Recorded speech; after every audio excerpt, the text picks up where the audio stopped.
Ang brain development ng mga bata ay isang napakahalagang paksa na dapat bigyan ng pansin ng mga magulang, guro, at iba pang may malaking papel sa pagpapalaki at paghubog sa kanila.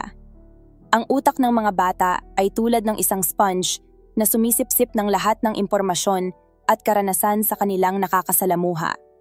Ngunit paano kung ang isang bata ay nakasaksi ng krimen? Ang mga bata na nakaranas ng traumatic events ay maaaring magdusa ng mga epekto sa kanilang mental health, emotional well-being, at cognitive abilities. Ang depression ay isa sa mga pinakakaraniwang mental disorder na maaaring makaapekto sa mga bata na nakasaksi ng krimen. Ang depression ay hindi lamang isang pansamantalang kalungkutan, kundi isang seryosong kondisyon na maaaring makapinsala sa brain development. Sa videong ito ay aalamin natin ang trahedya na nangyari sa buhay ng pamilya Tokars at ang naging epekto nito sa mga batang nakasaksi ng krimen. Si Mike Tokars ay isang mamamahayag at musikero na nasaksihan ang pagpatay sa kanyang ina noong siya ay 4 years old pa lamang, kasama ang kanyang kapatid na si Ricky na nooy 6 years old.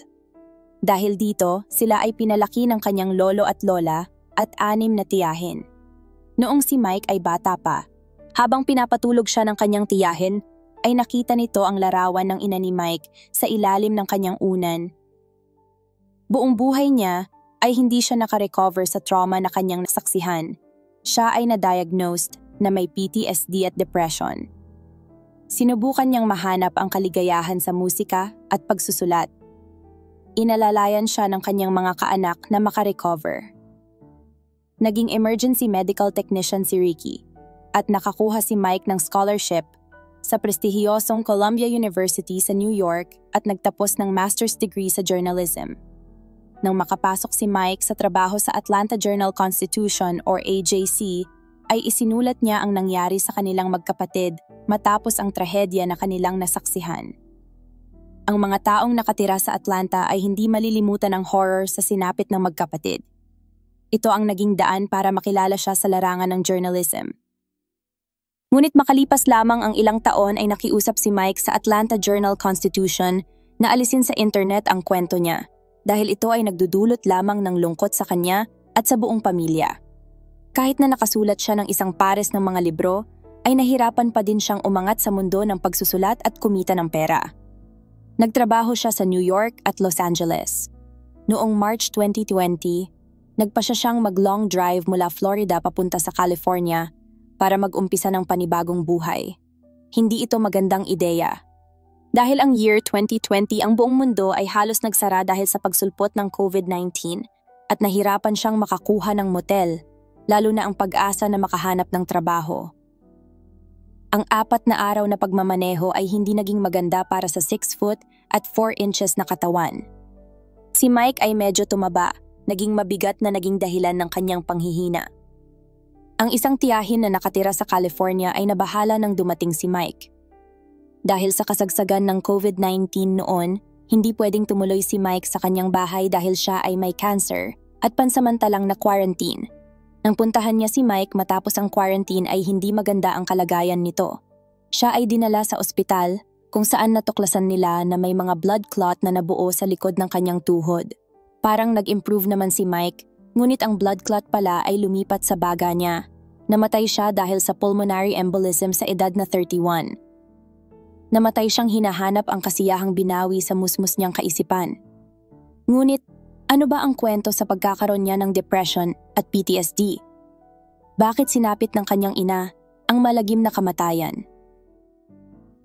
Nang pagbuksan ng isang may-ari ng bahay sa Atlanta, USA, ang katok sa kanyang pinto, isang malamig na gabi, pagkatapos ng Thanksgiving noong 1992, sinalubong siya ng 2 batang lalaki na may mga bahid ng dugo sa mga damit. Ang sabi ng nakatatandang bata ay may masamang tao daw na bumaril sa kanilang ina, na sa sobrang takot ay parang nabubulunan pa sa pagsasalita. Tinanong muli ng may-ari ng bahay ang bata kung ano ang nangyari at sino ang bumaril sa kanyang ina. Isang masamang itim na tao daw ang sabi ng bata. Pumunta ang may-ari ng bahay at isang kaibigan niya kung saan itinuro ng mga batang lalaki ang isang van. Pagbukas nila sa pinto, ay bumungad sa kanila ang isang nakakakilabot na pangyayari. Bumagsak ang katawan ng isang babae na malala ang tama sa ulo, agad silang tumawag ng 911. Ang mga detective ng Cobb County Sheriff's Office ay nakaramdam ng awa at galit nang makita ang dalawang batang may bahid ng dugo na nanginginig sa takot at pagkabigla sa ilalim ng kumot sa likod ng isang ambulansya. Walang idea ang mga detective ng Cobb County na ang insidente ay magiging isa sa pinaka-high-profile murder sa Atlanta. Sino ang babaeng pinatay at bakit siya pinatay? Si Frederick Tokars, o kilala sa tawag na Fred, ay asawa ni Sarah Tokars, isang kilalang abogado at dating hurado. Kaya ang pagkakapatay kay Sarah ay isang malaking balita.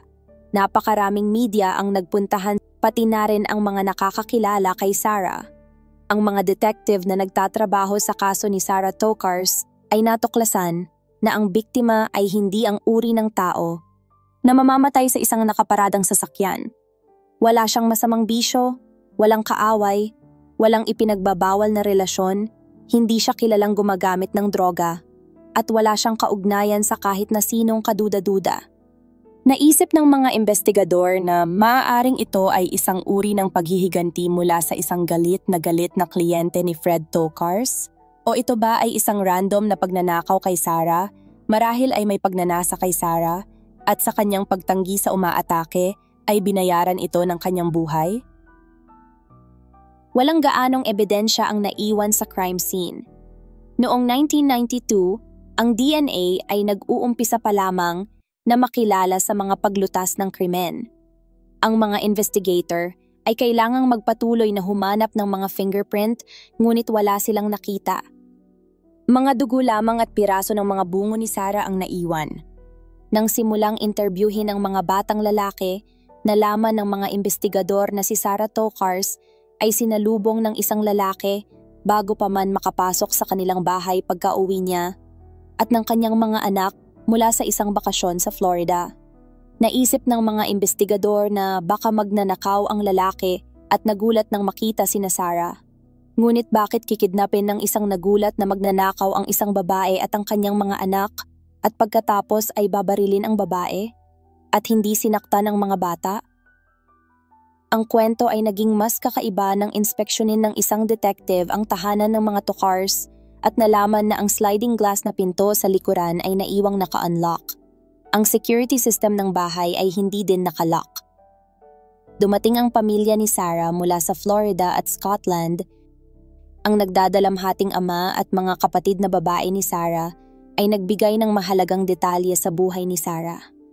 Nasabi nilang si Fred ay laging wala sa bahay. Ang malocate ng mga pulis ang kinaroroonan ni Fred na naka-check-in sa Alabama ay ipinagbigay alam sa kanya ang pagkamatay ni Sarah. Nais ng mga investigador na makausap si Frederick Tokars upang marinig ang kanyang pananaw. Nais din nila na samahan sila ni Fred sa loob ng bahay upang matanong siya tungkol sa sliding door, kung paano nangyaring hindi nakalock ang security system, at upang malaman kung may mga bagay na nawawala sa loob ng kanilang tahanan. Humarap si Fred Tokars sa mga detective na humihikbi sa pagkamatay ng kanyang asawa. Natural na reaksyon ng namatayan. Ngunit, ang hindi nila maintindihan ay ang kanyang kawalan ng kooperasyon. Bakit ang isang lalaki na ang asawa ay pinatay ay hindi gustong maglakad sa bahay kasama ang mga investigador? Naamoy ng mga detectives ang beer sa hininga ni Fred Tokars. Ang abogadong kasama ni Fred ay sinubukang magpaliwanag at sinabing binigyan niya ang kanyang kliyente ng ilang beer para pakalmahin dahil halos nag-hysterical daw ito nang malaman ang nangyari kay Sarah. Iba-iba ang pagtanggap ng bawat tao sa pagdadalamhati. Kapag sinabi mo sa isang tao na ang kanyang mahal sa buhay ay pinatay, ay maaaring hindi ito maniwala, maaaring magalit o malito. Ngunit ang pagkakaroon ng isang bote ng beer o dalawa sa umaga ay isang reaksyon na malamang na hindi pangkaraniwang na i-encounter ng mga detective at hindi matalinong move para sa isang abogado. Kailangan niyang malaman na si Fred ay tatanungin ng maraming seryoso at mahahalagang tanong tungkol sa bahay, tungkol kay Sarah, tungkol sa mga oras at lugar. Paano nila tatanungin ang isang taong nakainom ng alak? Nang pwede nang makausap ng mga detective si Fred, ay iginiit niyang hindi niya maalala kung paano na-secure ang bahay. Maaring na-lock daw niya ang sliding glass door, pero hindi daw siya sigurado. Hindi din siya sigurado kung nagalaw ba ang mga alahas ni Sarah. Hindi man lang niya maipaliwanag kung bakit bukas at walang laman ng safe at naisip niyang maaring meron siyang $1,500 sa loob. Ito ay kakaiba para sa isang abogadong kagaya niya na hindi sigurado sa mga detalye tungkol sa kanyang sariling tahanan. Gaya nga ng sinabi ng mga kamag-anak ni Sarah na si Fred ay laging wala sa bahay, kaya marahil iyon ang dahilan. Gayunpaman, sigurado siya na ang kanyang gitara ay napalipat ng pwesto. Sa lahat ng bagay ang alam lang niyang nagalaw sa loob ng kanilang bahay ay ang kanyang gitara. Ipinagpatuloy ng mga detective na kausapin si Fred Tokars. Tinanong ang schedule ng pamilya, mga ginagawa, ngunit sila ay bigong makakuha ng impormasyon dahil ang sagot ni Fred ay hindi niya gaanong naaalala. Sa tulong ng mga kamag-anak ni Sarah ay nakakuha sila ng mga impormasyon sa buhay ni Sarah at Fred at kung paano tumakbo ang buhay ng mag-asawa. Sina Sarah at Fred Tokars ay nagkakilala sa Atlanta, Georgia noong 1985. Si Sarah ay nagtatrabaho bilang marketing director ng Elan, isang trendy na nightclub na madalas puntahan ni Fred. Si Fred naman ay isang junior prosecutor na tumutulong sa isang murder trial. Nakita ni Sarah si Fred sa evening news at nakilala niya siya bilang isang dating kaklase sa high school sa Buffalo, New York. Tinawagan niya si Fred at nag-umpisa silang mag-date. Naging mag-asawa sila noong 1986 sa isang simpleng civil ceremony. Si Sarah ay isang guro sa elementary sa Florida bago pumunta sa Atlanta nang pakasalan niya noong 1981 ang isang may-ari ng Atlanta Health Club na nakilala niya sa isang beach. Sa loob ng ilang panahon, nagturo siya ng aerobics sa Northside Club ng kanyang unang asawa at ilan sa magagandang babae na kalaunan ay naging dahilan ng kanilang paghihiwalay. Si Sarah ay inilarawan ng kanyang kapatid na kaakit-akit, mabait, at isang fashionista. Napanatili daw niya mula pa noong siya ay cheerleader noong high school ang pagiging positibo at pagiging magiliw sa tao na naging angkop na katangian sa pagtatrabaho sa nightclub bilang marketing director.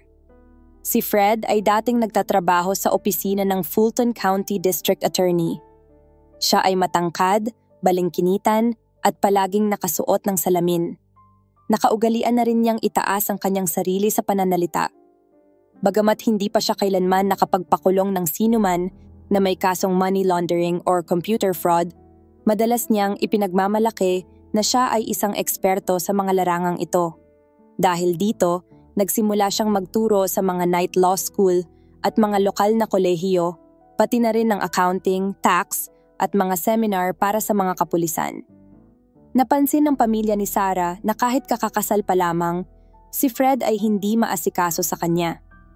Bihira siyang kumakain ng hapunan sa bahay at parati siyang nagtatrabaho hanggang hating gabi.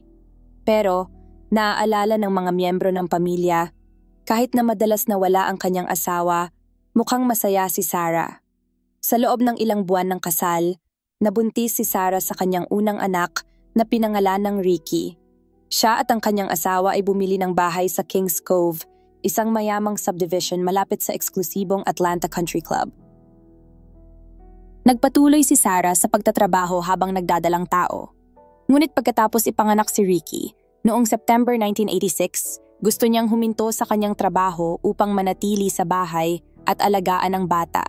Ngunit hindi pumayag si Fred sa kanyang idea at nagalit pa ito. Ayaw ni Sarah na magkaroon ng pangalawang divorce, kaya kailangan niyang magtiis. Kaya pagkatapos ng kapanganakan ni Ricky, ginugol ni Sarah ang kalahating araw sa opisina at sinubukang gawin ang natitirang bahagi ng kanyang trabaho sa bahay. Noong panahong iyon, ang negosyo sa nightclub ng Atlanta ay medyo bumabagsak. Ang mga batas sa drink and drive ay nakakuha ng mas mahigpit na parusa. Ang 2-for-1 happy hours ay ipinagbawal at ang AIDS ay lumalala. Nang magsimulang mawalan ng pera ang mga nightclub, na ipinopromote ni Sarah. Nawalan siya ng trabaho. Siya ay naging isang may bahay. Di nagtagal pagkatapos mawalan ng trabaho ni Sarah, umalis si Fred sa District Attorney's Office upang magtatag ng sarili niyang opisina. Sinimulan niyang ipagtanggol ang mga kriminal, pinalawak niya ang kanyang ginagawa sa tax fraud at mga divorce. Gusto niyang kumita ng pera sa mabilisang paraan. Hindi lamang siya abogado, isa din siyang matalinong accountant. Ang taon na binuksan ni Fred ang kanyang opisina ay ang taon din na ipinasa ng US Congress ang malawakang mga batas sa money laundering na idinisenyo upang subaybayan ang paggalaw ng malalaking halaga ng cash na nakukuha sa pagbebenta ng ipinagbabawal na gamot. Nang magsimulang magtanggol si Fred ng mga kriminal, unti-unting gumuho ang mga pangarap ni Sarah. Natakot si Sarah. Alam niyang ang kanyang asawa ay may mga kliyenteng talagang halang ang kaluluwa. Madalas siyang binabayaran ng cash. Naghinala siya na ang ilan sa mga taong ipinagtanggol ng kanyang asawa ay mga drug dealer. Nadismaya siya dahil ang kanyang asawa na dapat magtatanggol sa kanila ay mukhang siya pa ang magdadala sa kanila sa kapahamakan. Noong panahong iyon, naramdaman ni Sarah na nagsisimula na silang mag-asawa na magkaroon ng suliraning pinansyal. Bagamat nakatira sila sa isang mamahaling subdivision, kapansin-pansin na kailangan ng malawakang pagkukumpuni ng kanilang bahay. Si Fred ang may ganap na kontrol sa pananalapi ng pamilya. Binigyan niya si Sarah ng mahigpit na budget at hindi siya pinayagang magkaroon ng sariling checking account o credit card.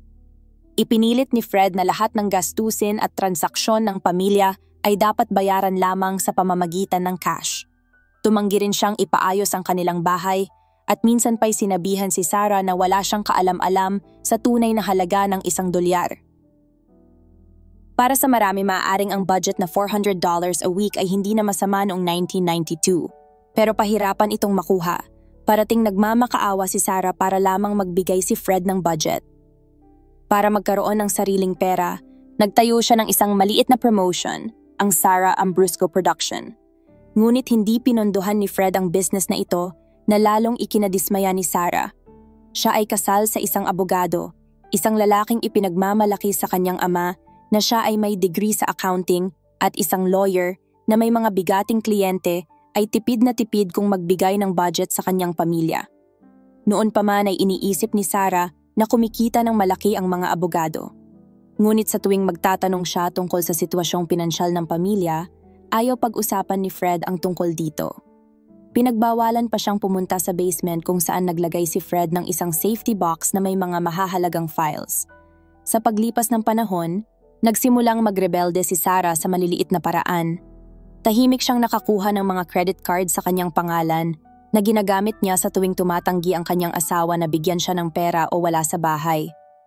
Ngunit ang buwan ng pagbabayad sa credit card ay lalong nagpahirap sa kanyang mga budget. Ang dating fashionistang babae ay nagsimulang magsuot ng mga damit na pinaglumaan na ng kanyang kapatid. Nagsimula rin si Fred na magpahayag ng pagtutol sa tuwing gustong bisitahin ni Sarah ang kanyang pamilya. Kapag iginiit ni Sarah na pumunta pa rin, madalas na tumanggi si Fred na bigyan siya ng pera para sa gas o pang-hotel man lang. Sa kabila ng pagtutol ni Sarah, kung minsan ay sumasama si Fred sa kanyang asawa sa mga pagbisita sa Florida. Napansin ng pamilya ni Sarah na si Fred ay parating sakay ng eroplano papuntang Florida, habang si Sarah kasama ang kanyang anak ay nagdadrive ng 9 na oras papunta at pabalik ng mag-isa. Sa paglipas ng panahon, ang pagiging controlling ni Fred ay nauwi sa physical na pang-aabuso kay Sarah. May panahong hindi sila naka-attend ng party dahil maraming bugbog si Sarah sa braso at tagiliran. Noong 1988, nanganak si Sarah ng pangalawang anak na lalaki, si Michael, na tinawag din niyang Mike. Makalipas ang 4 na buwan, nagsulat siya ng 2 pahinang testamento. 2 saksi ang pumirma nito, nakapaloob sa testamento na sakaling may mangyaring masama sa kanya, ang kanyang nakababatang kapatid na babae ang mangangalaga sa kanyang mga anak. Ito ang unang senyales na nag-aalala si Sarah sa kapakanan ng kanyang mga anak sakaling may mangyari sa kanya. Indikasyon din iyon na ang pundasyon ng kanilang kasal ay unti-unting gumuguho. Noong panahong iyon, kumuha si Fred ng 3 life insurance na may kabuuang $1.75 million sa pangalan ni Sarah at lahat ng beneficiary ay nakapangalan kay Fred sakaling may mangyaring masama kay Sarah. Pagkatapos ng kapanganakan ng kanyang pangalawang anak na lalaki, si Fred ay malimit pa ding magtrabaho ng late. Kapag tumawag si Fred para sabihing siya ay magtatrabaho ng late, madalas makarinig si Sarah ng mga usapan sa background na parang tumatawag siya mula sa isang restaurant o bar. Noong 1989, kumbinsido si Sarah na may relasyon si Fred sa ibang babae. Pinagbantaan siya ni Fred na kung makikipagdiborsyo siya ay hindi niya makukuha ang custody ng mga anak nila. Ngunit desperado na lumaki ang kanyang mga anak sa isang mapagmahal na pamilya at natatakot na baka mawala sila sa kanya, nagsimulang mangalap si Sarah ng impormasyon tungkol sa kanyang asawa na maaaring magamit laban sa kanya kung iiwan niya ito. Hindi lang siya nag-hire ng detective, lumabag din siya sa house rule. Pumasok siya sa off-limits basement at kinuha ang kombinasyon sa safe ng kanyang asawa. Isang detective na inupahan ni Sarah ang pumunta sa bahay nila. Humingi pa ng paumanhin si Sarah dahil sira ang air condition nila. Hindi daw niya ito napaayos ng mahigit 1 buwan dahil tumanggi ang kanyang asawa na bigyan siya ng pera. Sa pagbisitang yon, dinala ni Sarah ang detective sa basement. Binuksan ni Sarah ang safe ng kanyang asawa. Nasa loob ay mga dokumento, ilang mga supot, at ilang mga bote ng tila reseta na gamot. Gusto daw ni Sarah na kunin ng detective ang mga dokumento, gumawa ng kopya at malaman kung ano ang ibig sabihin nito. Tumanggi ang detective na gawin ito dahil iyon daw ay labag sa batas. Sinabi ng detective na kung nag-aalala siya dapat siyang gumawa ng kopya ng mga dokumento at ibigay sa isang taong pinagkakatiwalaan niya. Tungkol naman daw sa mga gamot, ang kanyang family doctor ay maaaring sabihin sa kanya kung ano ang mga ito. Sinabi naman ni Sarah sa detective na kung sakaling may mangyaring masama sa kanya, ay ibahagi niya ang kanyang mga nalaman sa pag-iimbestiga sa kanyang asawa sa mga pulis. Noong panahong iyon ay naiisip naman ng detective na napakadrama ni Sarah. Naniniwala ang mga pulis na natuklasan ni Sarah na si Fred ay na-involve sa money laundering. Maaaring nakita niya ang malaking halaga ng pera at gusto niyang malaman kung saan ito nanggaling. Ngunit ang desperadong paghahanap ni Sarah para sa impormasyon at para mapapapayag ang asawa sa diborsyo at makuha ang custody ng mga anak nila ang nagtulak kay Sarah na manganib ang kanyang buhay.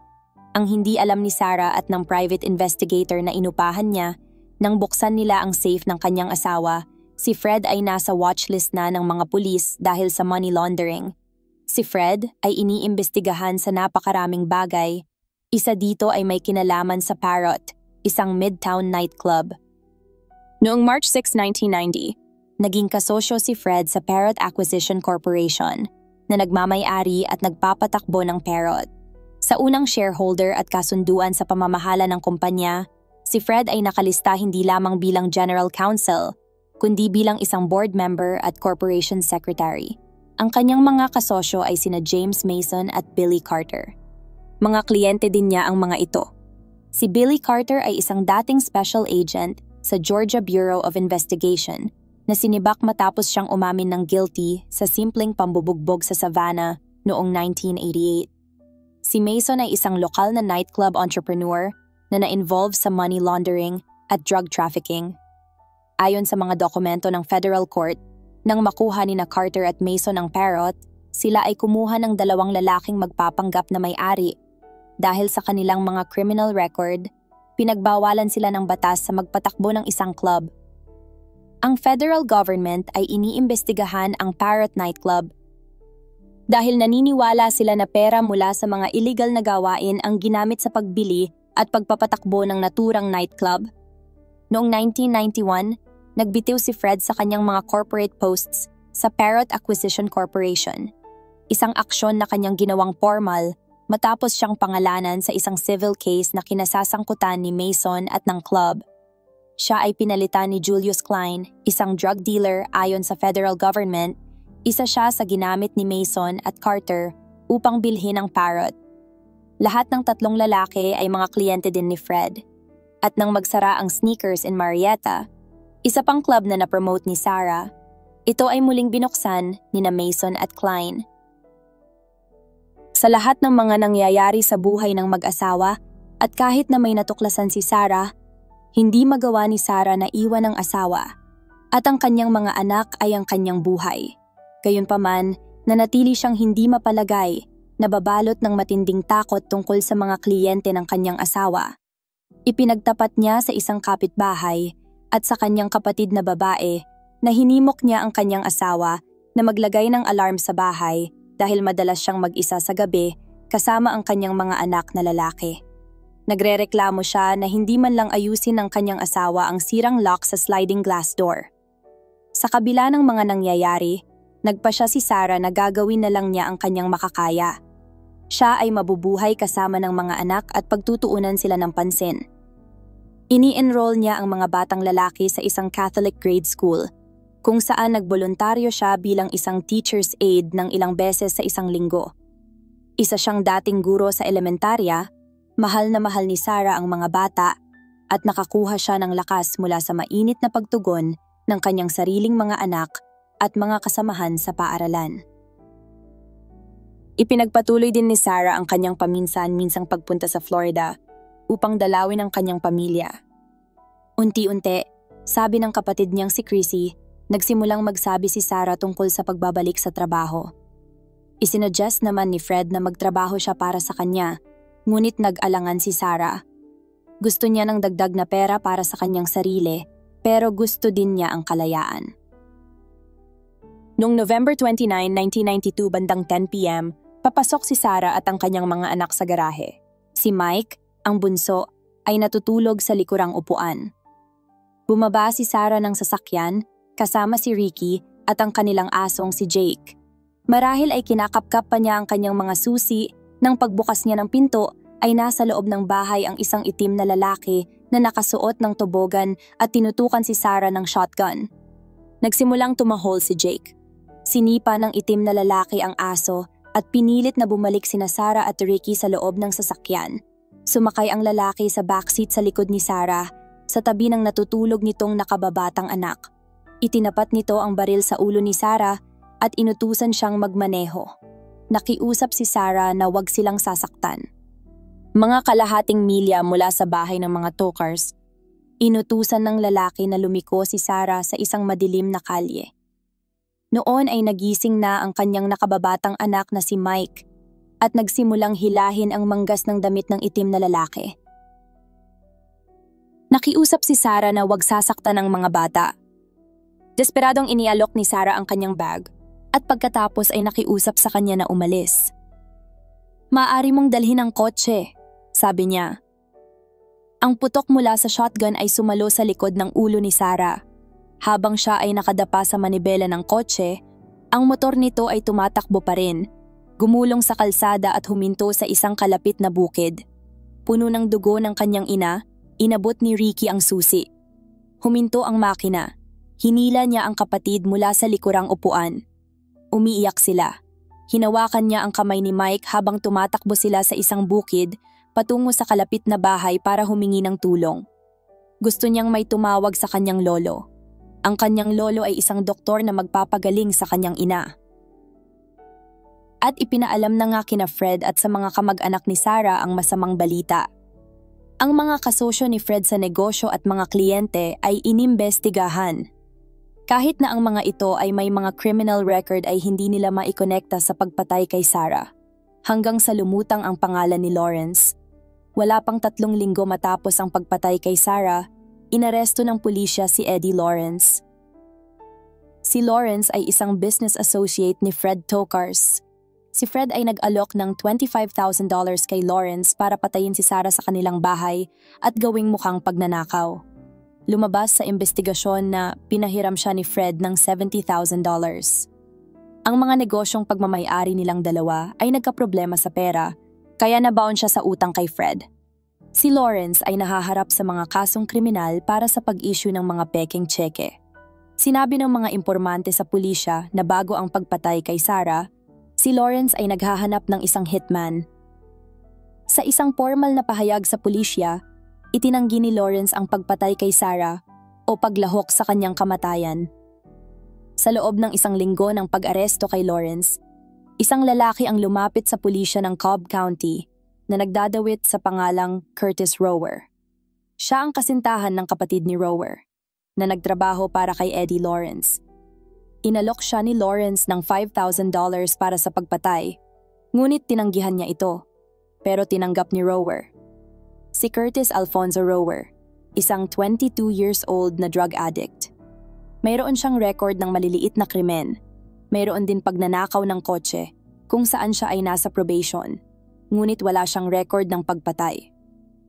2 araw bago ang Pasko, hinila ng mga pulis si Rower palabas mula sa ilalim ng kama, kung saan siya nagtatago sa bahay ng isang pinsan sa timog kanluran ng Atlanta. Makalipas ang 12 oras, inamin ni Rower ang pagpatay kay Sarah. Bagaman sinabi niya sa pulisya na, sa huli, hindi niya sinasadyang patayin si Sarah. Inamin niya sa pulisya na pinangakuan siya ng $5,000 para patayin si Sarah kasama ng lalaking kasama niya noong gabing iyon, ang kasosyo sa negosyo ni Fred na si Eddie Lawrence. Sinabi din niya na alam niyang sira ang sliding door sa likod ng bahay at hindi nakaset ang security alarm. Sinabi din niyang noong una, ang sinabi ni Lawrence ay dating asawa niya ito. Tapos ay sinabi daw ni Lawrence na asawa ng kanyang abogado na malaki ang kanyang pagkakautang. Isang araw pagkatapos maaresto si Rower, sinubukan ni Fred na magpakamatay. Siya ay nasa Florida ngunit iniwan ang kanyang mga anak sa pamilya ng kanyang asawa upang pumunta sa isang hotel. Nagkulong siya sa kanyang silid, naglagay ng "Do Not Disturb" sign sa pinto. Lumunok ng ilang gamot gamit ang alak. Wala siyang malay ng matagpuan. Ang sabi ng kanyang abogado si Fred ay nasa kawalan ng pag-asa. Nawalan siya ng asawa. Siya ay hinahabol ng media at si Rower na isang adik sa droga na may history ng mga problema sa pag-iisip ay idinadawit daw siya sa pagpatay kay Sarah na walang katotohanan. Kaya ninais na lamang niyang wakasan ang kanyang buhay. Noong December 31, 1992, bumalik si Fred sa Atlanta kung saan, sa isang news conference, nakiusap siya sa media na pabayaan siya. Ayon sa kanya, ang pagpatay sa kanyang asawa ay nagdulot sa kanya ng stress at sa loob ng ilang araw, sinimulan niyang alisin ang nalalabi sa kanyang buhay sa Atlanta. Isinara niya ang kanyang law firm at sinimulang ibenta ang kanyang mga ari-arian. Inilagay niya ang bahay ng mag-asawa sa market para ibenta. Nagrenta siya ng dumpster at ang hindi niya inimpake, itinapon niya doon. Lumipat siya sa West Palm Beach kasama ang kanyang ina. Iniwan ang kanyang mga anak na lalaki sa pangangalaga ng kanilang mga lolo't lola at kasama ang mga kapatid na babae ni Sarah. Bumibisita siya sa kanila 2 beses sa isang buwan. Hindi nila pinag-uusapan ang pagkamatay ng kanyang asawa maliban sa pagtiyak sa pamilya ni Sarah na hindi siya kasali at hindi rin siya naniniwala na si Lawrence ang may kagagawan.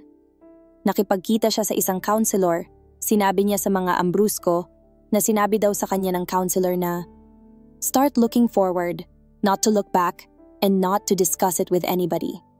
Ngunit ang madilim na mundo na ginagalawan ni Fred at ang matagal nang bumabagabag sa kanyang asawa ay naging paksa ng 2 magkahiwalay na investigasyon.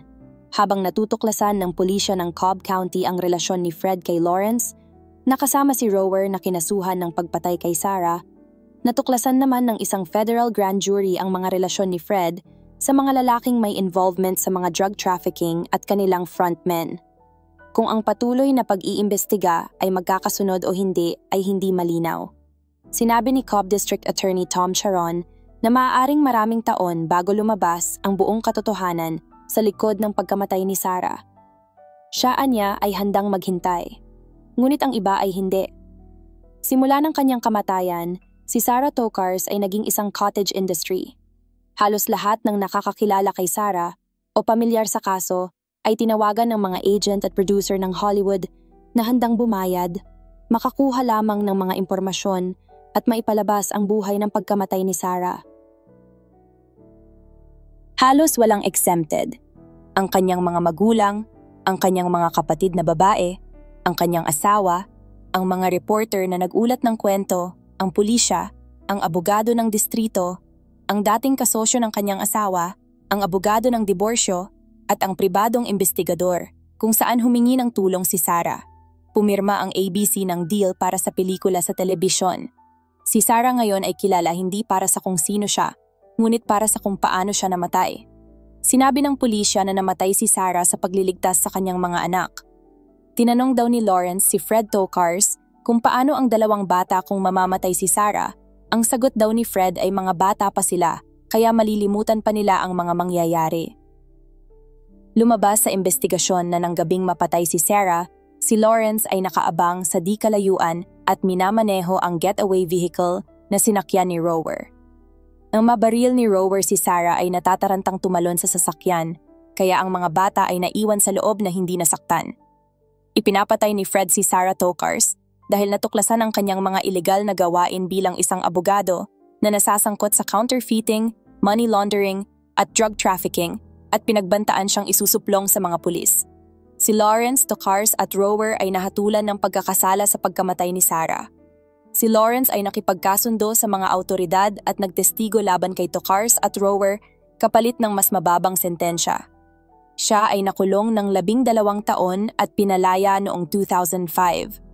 Si Fred Tokars ay nasentensyahan ng 2 beses. Una, siya ay nasentensyahan ng habang buhay na pagkabilanggo noong 1994 dahil sa racketeering. Ang racketeering ay isang uri ng organisadong krimen na nagpaplano at gumagawa ng mga iligal para kumita ng pera. Pangalawa, siya ay nasentensyahan ng isa pang habang buhay na pagkabilanggo noong 1997 dahil sa pagpapapatay kay Sarah. Hindi siya karapat-dapat para sa parol. Hindi na niya muli pang nakausap ang kanyang mga anak. Ang mga naulilang bata ay nagdusa sa trauma at depresyon dahil sa pagkamatay ng kanilang ina at sa pagkakasangkot ng kanilang ama na habang buhay na dinala ng anak na si Mike hanggang sa mamatay siya noong April 2020. Si Fred ay naging target ng mga death threats at harassment dahil naging informant siya sa loob ng bilangguan sa pag-asang mababawasan ang kanyang sentensya. Ayon sa kanyang abogado, si Fred ay 10 taong halos nahihirapang maglakad sa loob ng bilangguan dahil siya ay binugbog ng mga kapwa preso. Dahil sa mga dumaraming karamdaman, si Fred Tokars ay namatay sa loob ng bilangguan noong May 15, 2020. Si Curtis Rower ay nakakulong pa rin sa Georgia Diagnostic and Classification Prison sa Jackson, Georgia.